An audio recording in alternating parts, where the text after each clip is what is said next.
Hello. Ouais, je suis un peu en retard pour le débrief de Strasbourg, de PSG Strasbourg. Mais bon, c'est les vacances, hein, c'est les vacances. C'était pas un match non plus inoubliable. Ce qui était, je suis à Athènes. Ce qui était vraiment inoubliable, c'était la présentation des joueurs. Putain, qu'est-ce que c'était le kiff d'être un supporter du PSG, d'accueillir au Parc des Princes, dans le stade. Moi, j'aime bien la présentation dans le stade. Comme ça, c'était un peu court. Et bon, voilà. Tous les joueurs un par un de ton recrutement est galactique, ce recrutement galactique. Alors ouais, ça fait footix de s'emballer parce que t'as Messi, t'as Neymar, t'as tout ça, mais on est tous des enfants. On est tous des enfants au fond de nous. Et quelle équipe de rêve? Qui rêve pas d'avoir une équipe de rêve comme ça dans son club de toujours? Surtout quand t'es des anciens comme nous, qui avons vécu les années les plus pourries. Parce que petit, nous, on avait une grosse équipe à Paris. Hein. T'avais Ginola, t'avais Ouéa, t'avais Bravo, t'avais Valdo, ça jouait merveilleux. Tu tapais le Real, tu tapais Barcelone. Tout ça, ça a duré 6, 7 ans, 8 ans, 7 ans, t'étais bon. Et puis t'as longtemps décliné petit à petit comme ça, t'as eu des Ronaldinho, t'as eu des Heinz, t'as eu quelques... Et puis à partir de 2004, Paoletta, lui, il a porté une équipe qui est en train de couler jusqu'en 2008 où t'étais au fond du trou. Et là, évidemment, avec la renaissance qatari, après, on en arrive à ce point d'orgue, à cette apogée merveilleuse qui a été la présentation d'Hakimi. C'est vrai que franchement, Hakimi, ça, il a quand même une bonne gueule de cafou. Il va vite, il est technique, il fait des crochets, il sent pas mal. C'est du lourd. Ça fait cher pour un arrière droit, mais on s'en plaignait contre City, ils ont des arrière droits à 70 millions. Bah nous aussi maintenant, voilà. Après ça, Wijnaldum, bon pour l'instant, hein, mais tu sens qu'il est puissant, tu sens que c'est un joueur qui va nous faire du bien au milieu de terrain.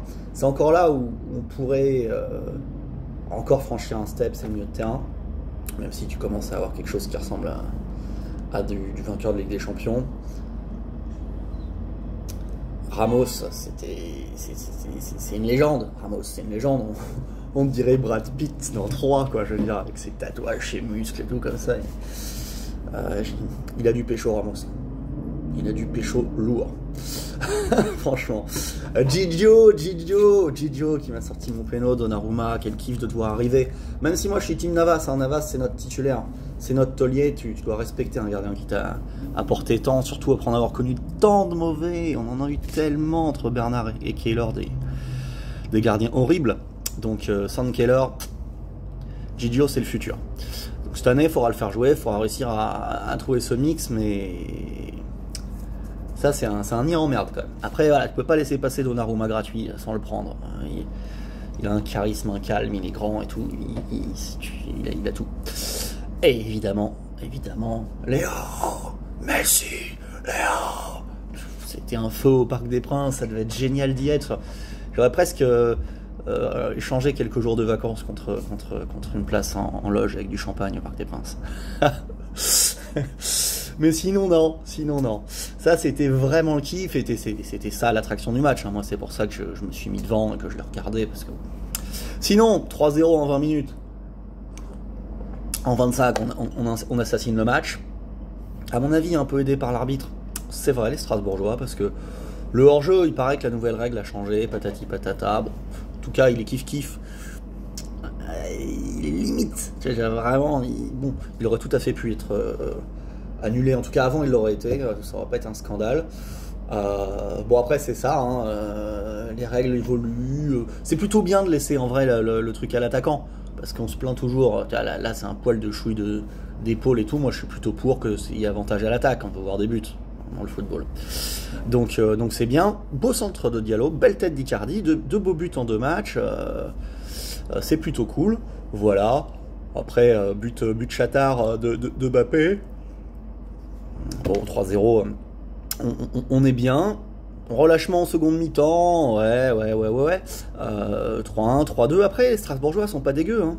C'est loin d'être une équipe de chevras avec Ayork et Gamero devant. Une fois qu'ils vont être rodés, ils ont changé de coach et tout ça, ils seront pas si mauvais que ça. Les Strasbourgeois, ils peuvent être 10, 11, 12 cette année. Et peut-être un peu mieux par la suite, on verra. Donc ouais, après, bon, on gagne 4-2, on marque un 4e but après un carton rouge. qui m'énerverait si c'était contre nous. C'est pour ça, moi, je comprends les Strasbourgeois, parce que il y a faute, il y a faute, il y a faute, il y a faute, il y a jaune, donc il y a rouge. Mais bon, tu vois, c'est sévère, c'est bon. Enfin, il peut ne pas le mettre aussi, quoi. Voilà. Donc arbitrage maison, puisque t'es le grand Paris Saint-Germain. T'as la grande armée, là. La putain de grande armée, avec tous les maréchaux en uniforme. Voilà, oh, tu marches sur Austerlitz, c'est un truc vénère, là, et on marche vite. Hein. On s'enflamme pas, on n'est pas encore à Austerlitz. Mais... elle a de la gueule. Elle a grave de la gueule, cette version du PSG 2021.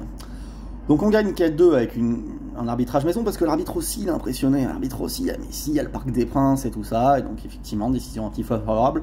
Comme on les a tellement connus contre nous. Hein. Voilà.